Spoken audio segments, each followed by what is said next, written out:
Conocerán la verdad y la verdad los hará libre. El día de hoy presentan estudios bíblicos a través de la Biblia, un análisis contextualizado, exegético y hermenéutico de la Biblia, desde Génesis hasta Apocalipsis, capítulo por capítulo, versículo por versículo, estudiaremos la Biblia para crecer en el conocimiento de la palabra de Dios. Estos estudios fueron diseñados por el teólogo erudito John Berno Magui y fueron narrados por el pastor Samuel Montoya. Acompáñenos en este interesantísimo recorrido bíblico a través de la Biblia. Los dejo con el estudio del día de hoy. Y llegamos Amén. Entonces al capítulo 13. En este capítulo veremos que Cristo predica el arrepentimiento. Consideraremos también la higuera estéril, la sanidad de la mujer encorvada, la parábola de la semilla de mostaza y de la levadura, la puerta estrecha, y finalmente veremos que Cristo reprende a Herodes y a Jerusalén. Ahora solo Lucas registra el incidente en el cual Jesús sana a la mujer encorvada en la sinagoga en el día de reposo. En este capítulo, el doctor Lucas relata algunas cosas en cuanto al ministerio de nuestro Señor que no se mencionan en ninguna otra parte. Leamos pues los primeros 5 versículos de este capítulo 13 de Lucas. En este mismo tiempo estaban allí algunos que le contaban acerca de los Galileos, cuya sangre Pilato había mezclado con los sacrificios de ellos. Respondiendo Jesús les dijo, ¿pensáis que estos Galileos, porque padecieron tales cosas, eran más pecadores que todos los Galileos? Os digo, no. Antes, si no os arrepentís, todos pereceréis igualmente.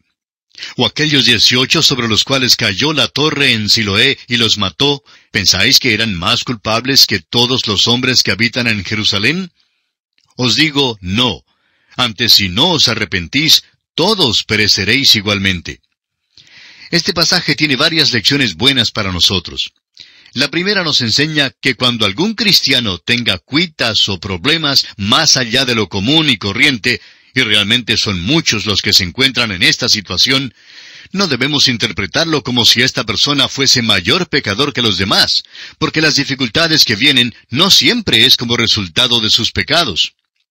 El otro lado de la moneda es que el simple hecho de llegar a ser cristiano no le inocula automáticamente a uno contra las dificultades. Usted no pasará por la gran tribulación de 7 años mencionada en Apocalipsis, pero si usted es cristiano, sí le vendrán las pequeñas tribulaciones de esta vida. Ahora otra cosa que debemos ver es que cuando las dificultades vienen a otros y no le vienen a uno, eso no significa que uno sea superior a los demás.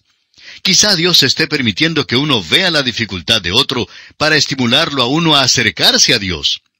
Es que Dios a veces nos permite ver ciertas tragedias y problemas en las vidas de otros, ciertamente no para que nos jactemos o nos vanagloriemos de nuestra buena fortuna, sino con el propósito de enseñarnos algo. No pretendo decir específicamente cuál sea la lección que Dios tiene para usted.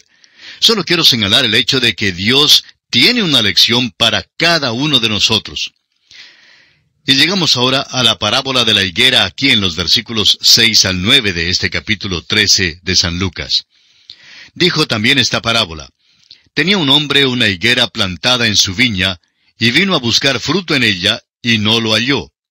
Y dijo al viñador: he aquí hace 3 años que vengo a buscar fruto en esta higuera, y no lo hallo. Córtala. ¿Para qué inutiliza también la tierra? Él entonces respondiendo le dijo: Señor, déjala todavía este año, hasta que yo cave alrededor de ella y la abone. Y si diere fruto, bien, y si no, la cortarás después. Ha habido mucha discusión en cuanto al significado de esta higuera, pero creemos que la higuera estéril es simbólica de la nación de Israel. El dueño de la higuera esperaba que produjera fruto, pero grande fue su decepción cuando la encontró estéril.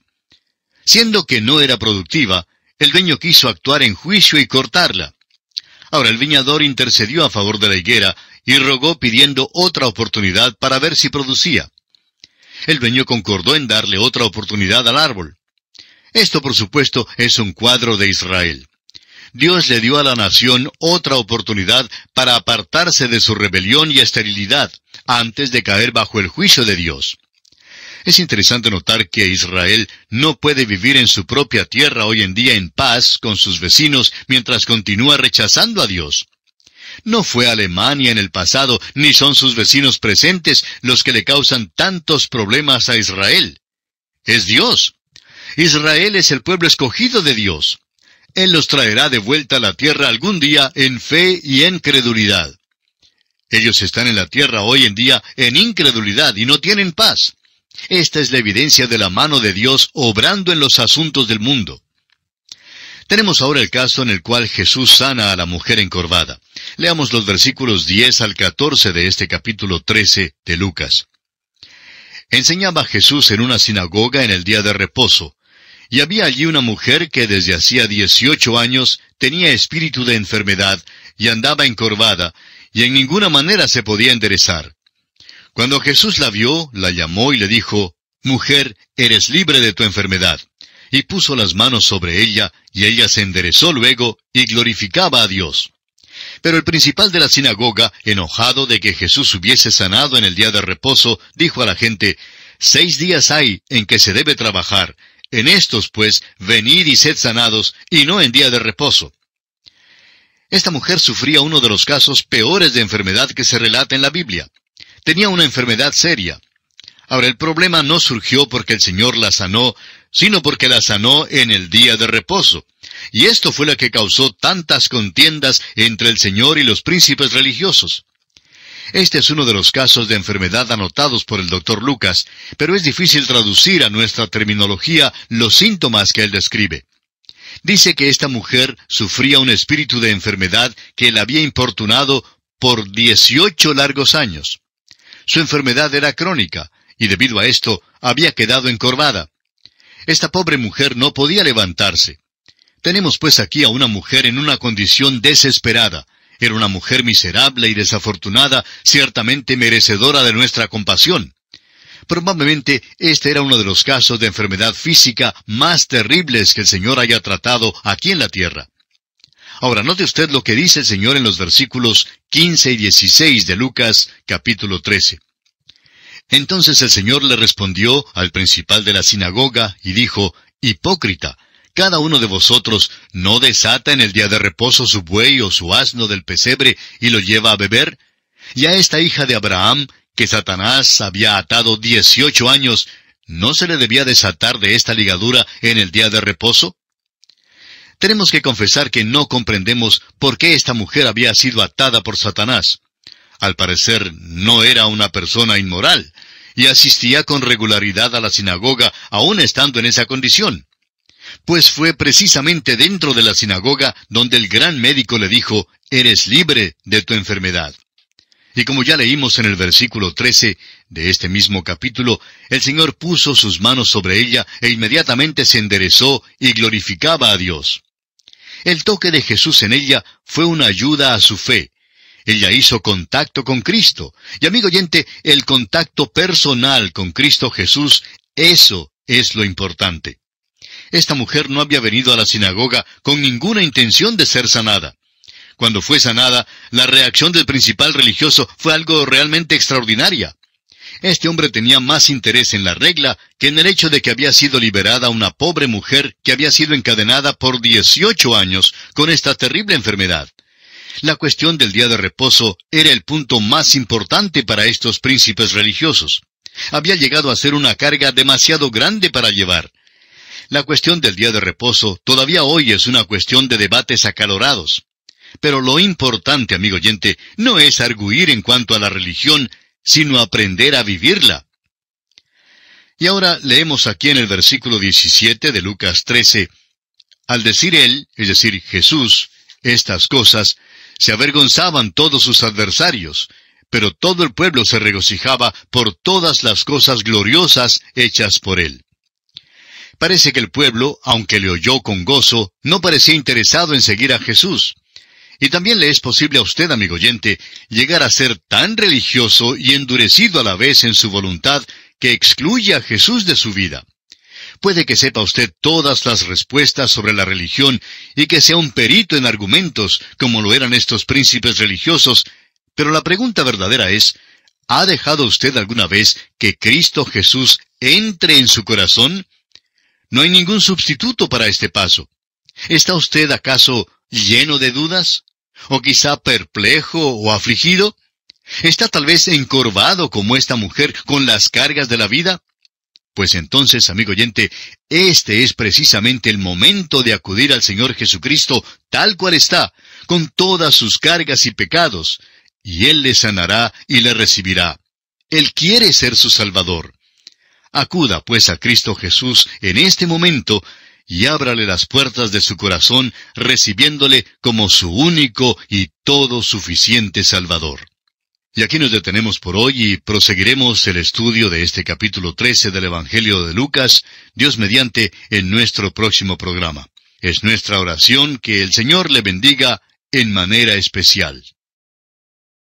Continuamos hoy, amigo oyente, nuestro recorrido por el Evangelio según San Lucas. En nuestro estudio de hoy comenzaremos leyendo los versículos 18 y 19 de este capítulo 13 de este Evangelio de San Lucas, donde nuestro Señor Jesucristo continúa hablando y nos presenta la parábola de la semilla de mostaza. Leamos entonces estos versículos. Y dijo, ¿a qué es semejante el reino de Dios y con qué lo compararé? Es semejante al grano de mostaza que un hombre tomó y sembró en su huerto, y creció y se hizo árbol grande, y las aves del cielo anidaron en sus ramas. La semilla de mostaza simboliza lo que algunos llaman la iglesia visible, con sus organizaciones y sus denominaciones multiplicadas. La semilla de mostaza normalmente es una hierba y cuando más un arbusto, pero no un árbol. Y esto es lo que pasa en la iglesia. En lugar de darle un segundo plano a sus organizaciones, hay realmente un crecimiento anormal que ha sido demasiado grande y rápido. Han perdido su verdadero carácter y razón de ser, y han llegado a ser demasiado grandes. Las aves son la clave de esta parábola. Representan al diablo, quien está activo en medio de la cristiandad, e inclusive en muchas de las llamadas iglesias. Ahora leamos los versículos 20 y 21, donde encontramos la parábola de la levadura. Y volvió a decir, ¿a qué compararé el reino de Dios? Es semejante a la levadura que una mujer tomó y escondió en 3 medidas de harina hasta que todo hubo fermentado. Tal como lo hemos dicho en estudios anteriores, la levadura no representa al Evangelio, sino un principio de maldad. La levadura nunca significa algo bueno en la Biblia. La palabra levadura ocurre unas 98 veces en la Biblia, unas 75 veces en el Antiguo Testamento y unas 23 veces en el Nuevo Testamento. Siempre se usa en un sentido malo. Dice, por ejemplo, en Éxodo 12:15, 7 días comeréis panes sin levadura, y así el primer día haréis que no haya levadura en vuestras casas, porque cualquiera que comiere leudado, desde el primer día hasta el 7º, será cortado de Israel. Y ahora pasemos al versículo 22 de este capítulo 13 de Lucas. Pasaba Jesús por ciudades y aldeas enseñando y encaminándose a Jerusalén. Jesús se encamina a Jerusalén. Lucas ya nos ha dicho allá en el capítulo 9, versículo 51, que cuando se cumplió el tiempo en que él había de ser recibido arriba, afirmó su rostro para ir a Jerusalén. Avanza prontamente hacia la cruz. Este iba a ser el último viaje del Salvador. Y luego tenemos la parábola de la puerta estrecha y el lamento de Jesús sobre Jerusalén, que solo leeremos sin comentarios, ya que tratamos estos dos pasajes al estudiar los pasajes paralelos en el Evangelio según San Mateo. Leamos desde el versículo 23 hasta el 30 de Lucas capítulo 13. Y alguien le dijo, Señor, ¿son pocos los que se salvan? Y él les dijo, esforzaos a entrar por la puerta angosta, porque os digo que muchos procurarán entrar y no podrán. Después que el padre de familia se haya levantado y cerrado la puerta, y estando fuera empecéis a llamar a la puerta diciendo, Señor, Señor, ábrenos, él respondiendo os dirá, no sé de dónde sois. Entonces comenzaréis a decir, delante de ti hemos comido y bebido, y en nuestras plazas enseñaste. Pero os dirá, os digo que no sé de dónde sois. Apartaos de mí todos vosotros, hacedores de maldad. Allí será el llanto y el crujir de dientes cuando veáis a Abraham, a Isaac, a Jacob y a todos los profetas en el reino de Dios, y vosotros estéis excluidos. Porque vendrán del oriente y del occidente, del norte y del sur, y se sentarán a la mesa en el reino de Dios. Y aquí hay postreros que serán primeros, y primeros que serán postreros. Y acercándonos al final de este capítulo 13 de Lucas, escuchemos a Jesús confirmar una vez más su determinación de ir a Jerusalén. Leamos entonces los versículos 31 al 33, que dicen, Aquel mismo día llegaron unos fariseos diciéndole, Sal y vete de aquí, porque Herodes te quiere matar. Y les dijo, Id y decid a aquella zorra, he aquí echo fuera demonios y hago curaciones hoy y mañana, y al tercer día termino mi obra. Sin embargo, es necesario que hoy y mañana y pasado mañana siga mi camino, porque no es posible que un profeta muera fuera de Jerusalén. Luego, en el versículo 34, comienza el lamento de Jesús sobre Jerusalén hasta el versículo final de este capítulo 13 de Lucas. Jerusalén, Jerusalén, que matas a los profetas y apedreas a los que te son enviados. ¿Cuántas veces quise juntar a tus hijos como la gallina a sus polluelos debajo de sus alas, y no quisiste?